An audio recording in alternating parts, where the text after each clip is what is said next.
Bismillahirrahmanirrahim. Assalamualaikum warahmatullahi wabarakatuh.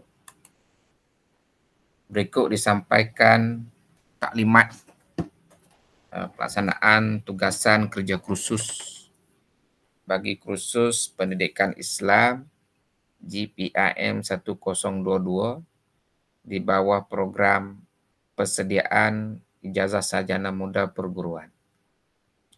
Bagi semester 1 tahun 1 ambilan Jun 2021. Tugasan ini meliputi 3 kategori tugasan.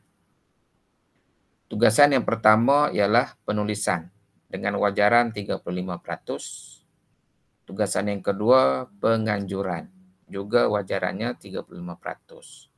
Tugasan yang ketiga persembahan dengan wajaran 30%. Tarikh diserahkan tugasan-tugasan ini kepada pelajar pada 17 Oktober bagi tugasan 1, 7 November bagi tugasan 2, 21 November bagi tugasan 3. Manakala tarikh untuk pelajar hantar hasil tugasan masing-masing bagi tugasan 1 pada 10 November 2021 setelah mengambil kira cuti-cuti yang terlibat sepanjang pelajar menyempurnakan tugasan ini. Begitu juga dengan tugasan 2 pada 24 November 2021, tugasan 3 pada 7 November 2021 setelah mengambil kira juga cuti-cuti hujung minggu yang terlibat. Tugasan ini tempoh-tempohnya setelah mengambil kira jam pembelajaran pelajar. Di mana tugasan 1 jumlah jam pembelajaran pelajar seperti dibentukkan dalam maklumat kursus ialah 5 jam, tugasan 2 5 jam, tugasan 3 4 jam. Dan hasil pembelajaran kursus ini ada 3. Yang pertamanya menghuraikan peranan Al-Quran dan As-Sunnah dalam seluruh kehidupan Muslim. Yang kedua, menghubungkaitkan penghayatan akidah, ibadah dan akhlak berpandukan akhlak mulia dan sunnah baginda Rasulullah Sallallahu Alaihi Wasallam sebagai khalifah dalam kehidupan seharian.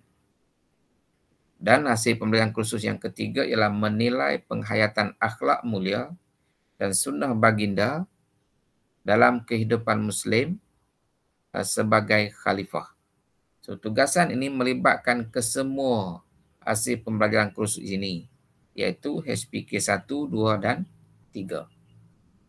Oleh sebab itu, dari segi objektif kursus ini, maka pelajar diharapkan dapat menulis satu esei yang menghuraikan peranan Al-Quran dan As-Sunnah dalam pembangunan ekonomi umat Islam.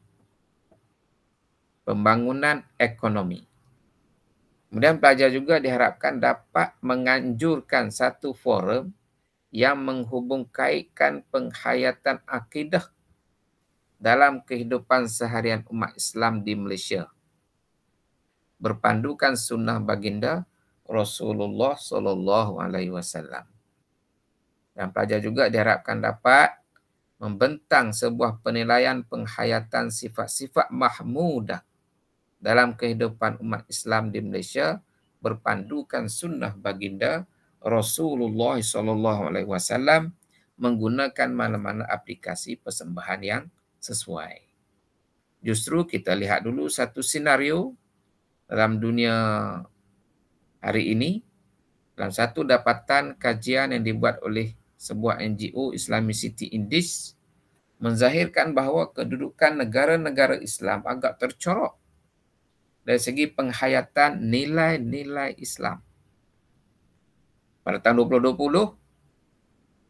dapatan kajian menzahirkan Malaysia mengetuai negara-negara Islam lain dalam senarai berkenaan pada tempat ke-43. Carta susunan keutamaan iaitu ranking penghayatan nilai-nilai Islam di negara-negara di seluruh dunia juga menunjukkan bahawa negara-negara bukan Islam mengungguli carta teratas sejak kajian ini dilaksanakan beberapa tahun yang lalu dengan didahului oleh New Zealand secara konsisten pada tanggal pertama, pada tempat pertama. Dapatan ini sangat menarik untuk mendorong kita meneliti senario isu ini supaya kita terus berusaha mengkaji punca dan menggiatkan tindakan-tindakan penambahbaikan. Bagi memastikan hasil pembelajaran kursus dapat dicapai, pelajar dikenaki melaksanakan tugasan-tugasan berikut. Yang pertama, tugasan 1 iaitu penulisan dengan wajaran 35%. Perinciannya. Tugasan ini menghendaki pelajar menulis satu esei yang menghuraikan peranan Al-Quran dan As-Sunnah dalam pembangunan ekonomi umat Islam. Kata kuncinya pembangunan ekonomi. Yang kedua, panjang penulisan esei ini ialah 800 perkataan. 800 patah perkataan. So jangan panjang-panjang. Kemudian yang ketiga, ini adalah tugasan individu. Setiap orang kena buat esei. Sedikit panduan kepada pelajar tentang format esei ini menggunakan font Arial, saiz 11 point, langkau 1.5 baris, rujukan mesti mengikut format APA sepenuhnya dan terkini. APA ini American Psychological Association yang bertanggungjawab menyelaraskan format untuk kita menulis rujukan dalam penulisan ilmiah. So yang ini pelajar-pelajar boleh explore sendiri dulu, tengok dia punya maklumat tentang APA, kemudian sebarang apa isu berbangkit tentang format ini boleh rujuk kepada pensyarah masing-masing sepanjang interaksi berlangsung. Kalau ada kemuskilan, rujuk pada pensyarah terus. Kemudian muka hadapan tugasan hendaklah mengandungi butiran-butiran berikut sekurang-kurangnya ada tercatat kumpulan ataupun unit, nama pensyarah, tarikh hantar bila. Okey. Kemudian yang keenamnya, pelajar dikehendaki membuat rujukan yang mencukupi. Kalau 1 memang tak cukup, 2 tak cukup, 3 pun dikira tak cukup. Kena lebih daripada 3 baru dikira mencukupi. Kemudian pelbagai. Sumber yang pelbagai. Ada sumber daripada buku, sumber daripada laman web yang established, berautoriti, dan juga daripada jurnal-jurnal penyelidikan. Dan terkini. Terkini dalam konteks ilmiah ni, maksudnya dalam lingkungan 5 tahun terakhir inilah. Okay? Sebaik-baiknya begitu. Serta lampirkan senarai rujukan dalam penulisan anda. Senarai rujukan yang perlu dilampirkan dan dirujuk dalam teks esei. Okay? Tetapi tidak dikira sebagai jumlah perkataan. So rujukan tak diambil kira. Yang diambil kira yang kita karang tu. Kemudian hasil tugasan ini telah dimuat naik ke folder Classroom, GPM 1022 dalam pelantar Google Classroom mengikut kelas masing-masing dan pensyarah masing-masing. Sila buat pengesahan pengantaran dengan menekan button turn in di bawah topik serahan tugas 1 yang akan disediakan oleh pensyarah masing-masing. Kemudian tugasan yang kedua, penganjuran yang melibatkan wajaran 35%. Perinciannya, pelajar dikehendaki menganjurkan satu forum yang menghubungkaitkan penghayatan akidah dalam kehidupan seharian umat Islam di Malaysia berpandukan sunnah baginda Rasulullah sallallahu alaihi wasallam. Tugasan ini dilaksanakan secara berkumpulan, tidak melebihi 3 orang. Namun begitu, penilaian adalah secara individu. So, pensyarah akan lihat secara individu. So, pelajar dikehendaki membuat rakaman video forum berkenaan yang berdurasi selama 10 minit. Maksudnya 3 orang, seorang pengurusi, 2 orang ahli panel. Oke. So durasi dia 10 menit. Dan pengurusi tidak sekadar bertanya soalan, pengurusi juga kena menyediakan senario, kena merumuskan pandangan panel 1, merumuskan pandangan panel 2, dan merumuskan keseluruhan forum itu sebelum penutup. Oke. Dan bahan rakaman dimuat naik ke folder Classroom GPIM 1022 dalam pelata Google Classroom masing-masing. Kemudian sila buat pengesahan dengan menekan button Turn In di bawah topik serahan tugas 2 yang akan disediakan oleh pensyarah masing-masing. Yang ketiga, tugasan yang ketiga, pembentangan. Perinciannya, pelajar dikendaki membentang sebuah penilaian penghayatan sifat-sifat mahmudah dalam kehidupan umat Islam di Indonesia berpandukan sunnah baginda Rasulullah Sallallahu Alaihi Wasallam.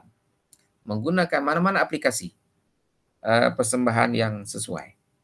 Cumanya kita suka mencadangkan, terpulang pada pelajar, kita suka mencadangkan menggunakan aplikasi PowerPoint. Namun begitu pelajar bebas membuat pilihan aplikasi lain. Jika menggunakan aplikasi PowerPoint, maka jumlah slide yang ideal, bukan ideal, yang ideal, ialah antara 5 ke 10 slide saja. Tak perlu slide itu banyak-banyak. Okey, tetapi padat. Tugasan ini adalah tugasan berkumpulan dengan bilangan ahli tidak melebihi 3 orang. Tempoh pembentangan dia selama 30 minit termasuk sesi soal jawab. Maknanya kalau kita bahagi 2, maksudnya slide itu 30 minit, 15 menit dan sesi soal jawab 15 menit. Tugasan ini akan dilaksanakan secara dalam talian di mana-mana pelantar yang akan dimaklumkan kemudian berdasarkan kepada perbincangan pelajar dengan pensyarah masing-masing. Nak guna Google Meet ke, Microsoft Teams ke, Webex ke, atau apa-apalah aplikasi yang dipikirkan sesuai dan mudah. Akhir sekali, sebagai rumusan, pelajar diperincikan sedikit lagi arahan pelaksanaan tugasan. Yang pertamanya, walaupun kedapatan tugasan individu seperti tulisan esei, namun pelajar boleh melaksanakan tugasan aktiviti tugasan ini secara kolaboratif untuk mengumpul data ataupun maklumat. Pada peringkat pengumpulan data, pelajar boleh berkongsilah bahan-bahan yang telah dikumpul dengan rakan-rakan yang lain. Tetapi bila mengarang, itu secara individu. Jangan ada yang plagiat. Sebab untuk perkara yang kedua ini, amalan plagiat tidak dibenarkan sama sekali. Dan tugasan anda boleh dibatalkan jika ada unsur plagiat. Maksudnya kita salin terus direct daripada kawan, daripada sumber-sumber lain. Sebab kita ada software untuk mengesan plagiat ini, plagiarism ini. Dan yang ketiga, pelajar rujuk rubrik bagi tujuan memahami kategori dan kriteria penilaian sebagai panduan untuk membantu anda melengkapkan tugasan sesuai dengan kehendak soalan. So, rubrik ini akan dibekalkan kepada pensyarah masing-masing untuk tujuan perbincangan lanjut dan lebih detail supaya kita dapat menghasilkan satu tugasan yang berada pada tahap amat cemerlang. Biar kita A+ semua. Okey. Kemudian yang keempat, sila patuhi tarikh tugasan yang telah ditetapkan. Seperti saya terangkan di atas yang mula-mula tadi. Kemudian yang kelima, pelajar dikenaki menyertakan sesalinan borang maklum balas tugasan kerja khusus dan disisipkan dalam folder soalan tugasan dalam pelantar Google Classroom. So, kena lampirkan borang maklumat khusus yang akan disediakan oleh pensyarah masing-masing nanti apabila pelajar turn in tugasan masing-masing. Itu saya kira sekian sajalah untuk taklimat tugasan kerja khusus pendidikan Islam GPIM 1022 ini. Apa-apa pencerahan kemudian boleh pelajar berhubung dengan pensyarah masing-masing supaya kita dapat menghasilkan satu kerja khusus yang terbaik. Sekian. Assalamualaikum warahmatullahi wabarakatuh.